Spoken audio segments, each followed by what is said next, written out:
The second point that you had in your model there was helpfulness, and that's actually a real issue, I think, with websites in particular, is how can a website truly be helpful to someone? I know that sites try to do this and anticipate your needs, but do you have any thoughts on how a website maybe could be more helpful to the person that's using it? Absolutely. The issue there, and this is something there's strong parallel with brick and mortar issues. So this is one where you can make some direct gains there. One of them is to talk about what brings someone to your place, to your site. And what you have to realize is that not everyone is going there to do a transaction and buy. If you're selling something, they may be going there to collect information. They may be going there to window shop and decide what they want to put in their sites. And that's something. You look at some discretionary purchases, luxury items and other things. A lot of that preliminary shopping is not with any brand or model in line. It's, hey, I kind of like this idea. Let me look and see what excites me. So one of the things you've got to balance that with is the other folks who might be, the core thought, which is, I've got a product that I want to buy, and I want to find it and buy it and do the transaction. Or maybe I already bought a product and I want to find an accessory or something else that goes along with it. Or in a lot of cases, if it's a complex item, I bought a product and I'm coming back to find out more about it or to find out how to use it. So I think the key gateway here on the helpfulness side for a web context is you've got to make sure that you're greeting people with options that are going to help them get to where they want to go. And I've seen a lot of different ways to do it, and I'm not going to talk about web design. I mean, that's not my thing. In particular, design is the tool you use, right, to accomplish the service you're trying to offer. What I would say is that there's a lot of different ways you can do it in terms of the nuts and bolts, but you have to make sure that when people come to your site, they can very easily put themselves in the right category of, and I just think about that, some of the companies I deal with that have got thousands of products, and sometimes I'll go to their website, and there's a real big difference between if I'm, let's just say it was a pair of gloves, I'm looking for a particular model and make and brand of glove, versus I just want to know a glove with a certain amount of insulation. It doesn't matter who does it. That the difference between whether that's catalog style, searching, filtering, and those are all design issues, which are important, but what I'm saying is think it through and be ready to have people try it out. Say, okay, yeah, this does work. I can get what I need, and I don't feel like there's any barriers. And I guess most importantly, here's the thing. You don't want someone to feel like they get to your site and, I'm in the wrong place, and then just forget it altogether. Yeah. And you wouldn't want to have something that you constructed as your online presence be that barrier. I mean, if you spend all your time having a good offering, why should that lack of helpfulness in your front end be the stopper for people? But it often is. Yeah. I know one of the things that, a lot of website designers actually tell you that you should build your site for a certain avatar, if you would. Say that your target market is 30-year-old soccer moms, and therefore you should build your site for 30-year-old soccer moms. And Amazon kind of says, that's not good enough.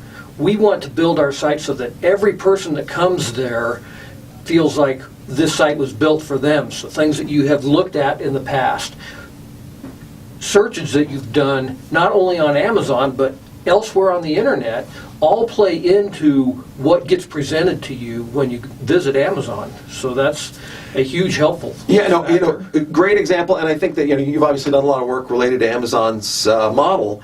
Compare Amazon to any of the major car companies' websites. I'll just say this: most of the car companies' websites are pretty tone deaf, where they're really, really big on. They spend a lot of money on design. They've got beautiful graphics. They've got these.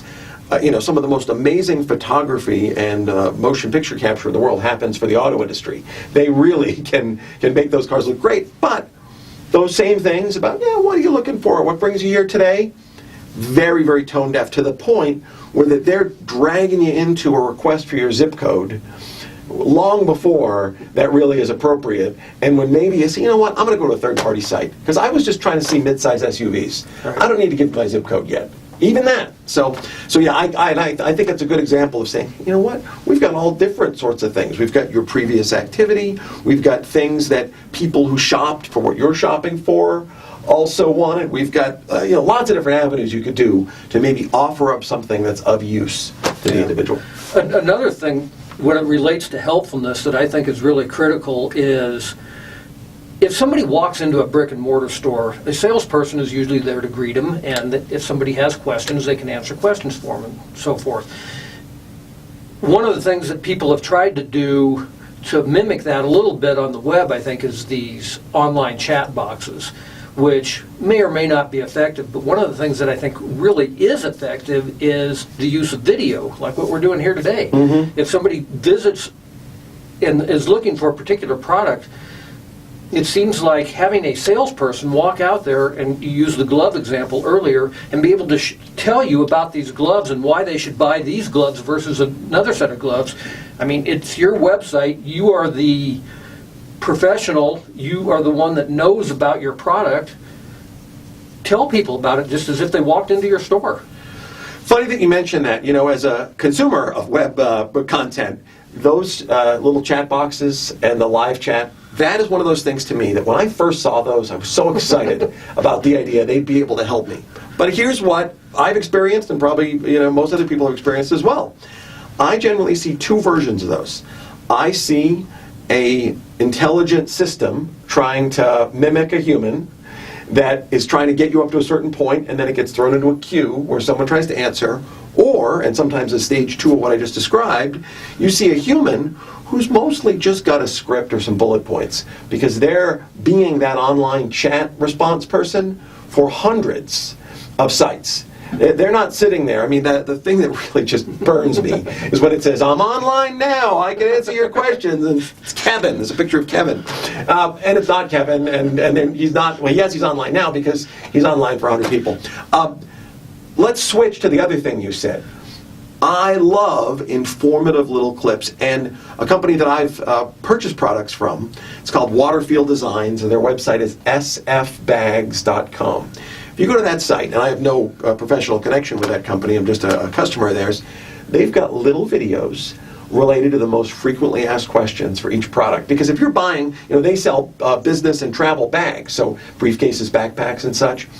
How does it feel? How does this different, the guy who's the founder of that company will have a video, he'll have different computers, he'll show you how a 17-inch computer fits in, he'll show you how the flap works, and you can tell it's as if he's answering that question directly to someone who's interested. It's helped me purchase a few of the products, and I can immediately see the value of something like that. Yeah, that is definitely helpfulness.